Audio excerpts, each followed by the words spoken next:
Minha casa de caboclo na beira do ribeirão, encontro dos passarinhos, a alegria do sertão. Aqui eu tenho de tudo e Deus dá a proteção. O ar que respira é puro, brilha o arroz ao maduro na planície do Vajão. Tenho cachorro de caça, espingarda catucheira, um paiol cheio de milho, 18 vacas leiteiras, um cavalo bom de sela, que é tratado na cocheira. Mantimento com fartura, lata cheia de gordura, guardada na prateleira. Nos domingos saio cedo, isso é meu passatempo. Espingarda tiracó, patrona de aviamento.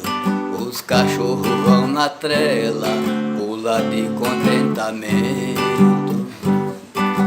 Distrelos americanos, que no rastro saio urrando, na espera fico atento.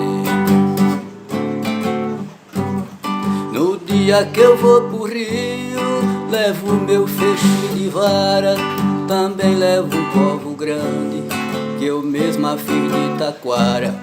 Eu tenho um poço servado, só pra pegar minha para. No dia que não dá peixe, eu tiro esse desfecho, contemplando as capivaras. Assim levo a minha vida, sem mágoa no coração, na capelinha da serra faço as minhas orações.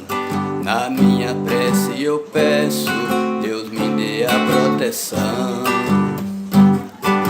Proteger minha família, minha doce moradia, meu recanto de sertão.